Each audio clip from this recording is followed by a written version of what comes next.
What is up?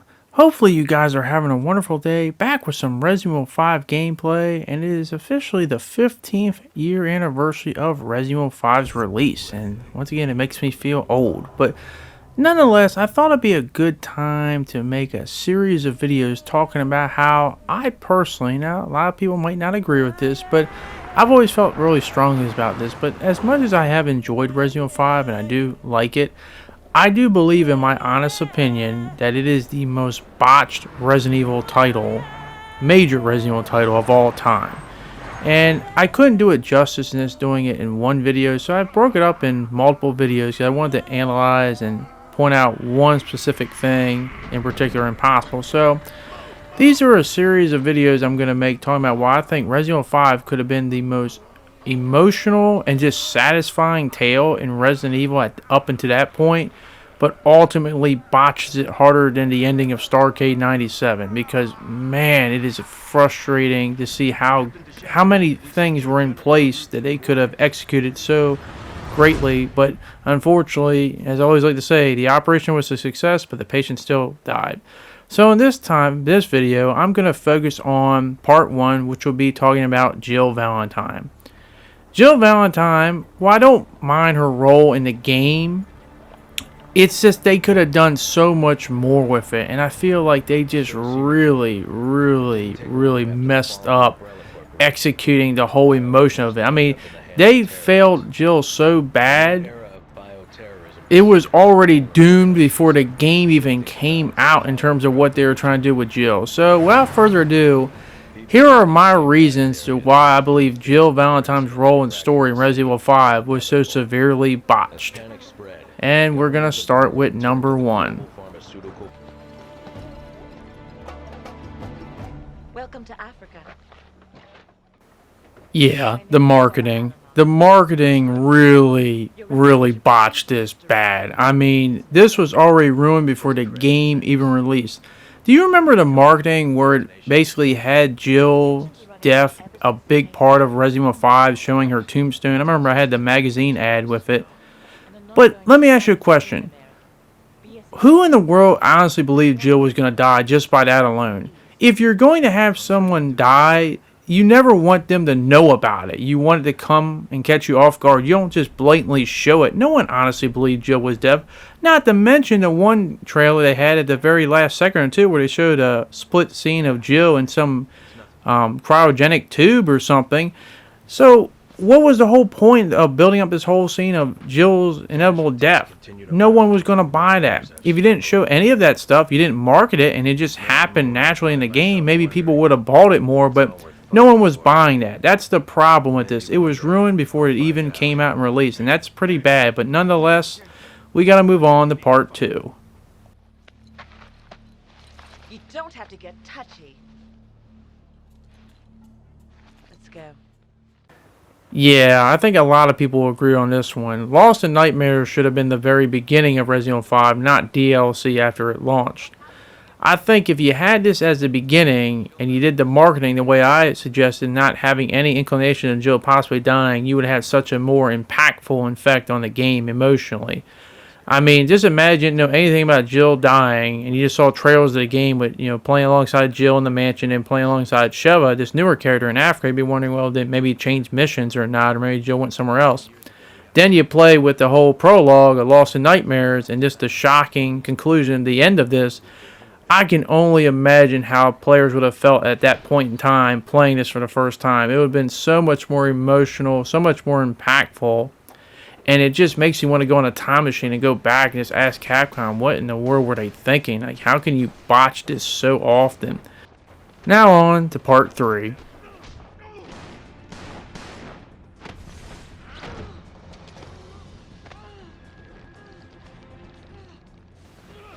Now, if you combine Masked Jill, the concept of it, basically it was the purpose of having a masked assailant attack you non-stop without you knowing the identity. But with all the other things before it being botched, it was pretty blatant to see that Jill was the masked assailant. Now, if you did the marketing properly and you did Lost in Nightmares at the beginning, maybe, just maybe, you could have fooled audiences a lot better than what you did. But nonetheless, even if you could fool them or not, I still feel like the whole Masked Jill could have been used so much more emotionally impactful and powerful. Just think of it like this, okay? Obviously, Chris, and I don't want to get too much into Chris because I want to save that for the next video, but obviously Chris is going on this mission, and he obviously hears that, there's a personal stake in this, okay? I get it, understand it. But how much more emotional impactful would it have been just to have the Masked Jill constantly stalk you, attack you, constantly study you, like having a stalker type enemy that knows you inside and out, knows you mentally and physically, knows how you move, how you operate, how you think, how you fight, and constantly attacks you at your worst moments in the game. And you get to a point where, like, man, who is this person? Like, who is it? Yeah, you might be able to figure out, but still doesn't change the effect of it. You're just like, damn, like, get off my tail, why don't you? So then eventually, when you get to the eventual reveal of it, it's so much more impactful. And I will spoil one thing. I don't want Chris to know that there's any inclination that Jill is alive. I think that's something that personally botches the whole emotion of it. I want him to get to a point where he accepts her death, and he's basically there just to put an end to Wesker and get revenge against him. But I just want the reveal of Masked Jill to be a complete shock. Like, I thought you were dead this whole time, but nonetheless, you've been fighting me this whole time. And even showcase the whole, maybe trauma, the whole torn between of Jill personally being torn between doing something she really doesn't want to do and being forced to do that. Because I don't think a lot of people understand. I think they just feel like she just was brainwashed like your Saturday morning cartoons, and then once it was over, that's it. Show her what she was doing, not just in terms of stalking your enemies, which I don't know why. She's only in a few cutscenes other than her boss fight itself, but have her a part of the gameplay a lot more often. Have her possibly stalking you, and have it so that, obviously having someone like Sheva there is kind of like an X factor, because she basically is the one person on this journey where Jill really didn't account for, and how she makes the difference, because having someone know you that in and out is definitely a huge advantage, especially when you don't know who that person is, and they're just basically picking apart your weaknesses, stuff you like to do because they've been a part of you in your life for so long and you have no idea. I just feel like that's something that was severely botched, and maybe even have some mini fights beforehand, and maybe have a few Jill fights before you actually figure it out it is Jill, or Chris does. But nonetheless, that moves me on to my next part for part number 4.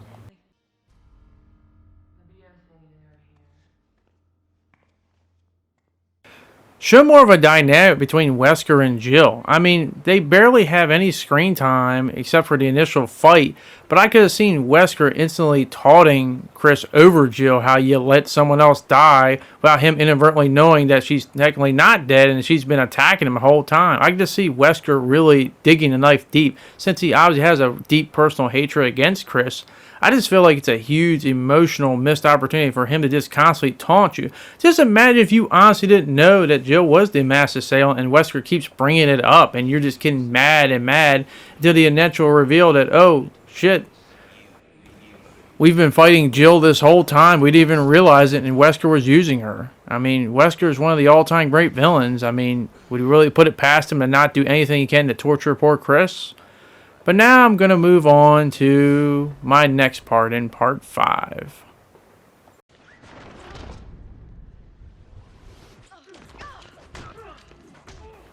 I feel like the whole Jill boss fight, not the first one where you fight Wesker and Jill, but Jill by herself, I just feel like it should have been so much more of an impactful boss fight. I just feel like it's not emotional enough. It's just kind of like, you're just going through the motions, you're just fighting another enemy. Maybe it's the whole dynamic of you trying to tear off the controlling device on her chest. I always felt like that whole dynamic in the game, it just felt weird. This didn't feel like the thing you should be doing for this fight. This just felt like something really just weird and, I don't know, stupid. It just didn't give any emotional value. It made me laugh at it more than anything else. Like, this is really kind of sketchy, wrongest of ways, but I just feel like the whole boss fight doesn't hit the emotional vibe it should have.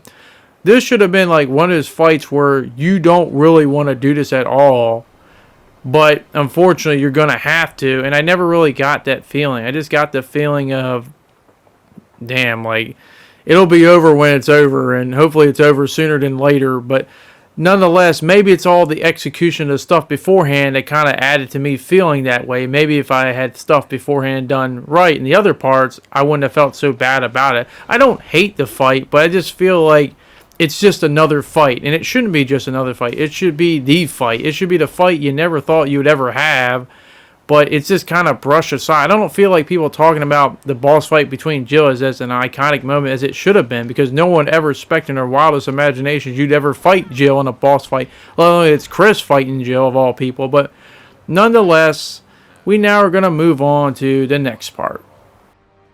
I think the odds are fair. 2 on 2. Right, Jill. Now, this is no disrespect to Sheva. As I said, it has nothing to do with her, but this is a hill I definitely will die on. I think it was so criminal to not have Jill have a proper resolution in Endgame with joining alongside her partner Chris for the last few chapters, especially after the boss fight with her, and have her be the one alongside Chris put down Wesker once and for all. That would have been such a satisfying conclusion, and it would have made sense after all she was forced to endure and put through in this adventure. And it would have made sense. As I said, it has nothing to do with Sheva. As I love her, but she is not the person that should have been alongside Chris during this end part of the game. Jill is one of the most iconic characters of Resident Evil and has just as much beef with Wesker, if not more, than just about anyone else. Just imagine after the fight with Jill, she takes up her place alongside you and rightfully wants to get revenge and wants to basically kick Wesker's ass for forcing her to go through all that shit. And also play into why a lot of people may not understand why she's so bitter and angry. Just me trying to tie into things better from a Death Island standpoint, because people wondering why she's so seemingly mad and upset. And I've always been like, why wouldn't she be mad and upset after what she was forced to endure? She inadvertently is responsible for the deaths of everyone who died because of Ouroboros, having her greatest enemy take her and put her on the side that she's been fighting against this whole time. Not to mention, it's satisfying. It's satisfying to see the ultimate tag team up again and take down the ultimate evil, as it should be. They started Resident Evil going up against Wesker, and they should end this epic story conclusion defeating Wesker. Not her just sitting there handing Chris and Sheva an RPG. Why I didn't think of this, I'll have no idea, but I'm actually going to go more in depth with this in the next video. Overall, I do like Resident Evil 5. I don't want to come off across that I think it's terrible. It's not. But I just feel like it botched so many things. I'm just focusing on Jill here. You tune in for my next ones. I'm going to go start with Chris next and how I think they botched really the whole impact from a player standpoint of what we should have all been feeling during this epic adventure. But it never comes to fruition because they have Chris with this same expression, this same look.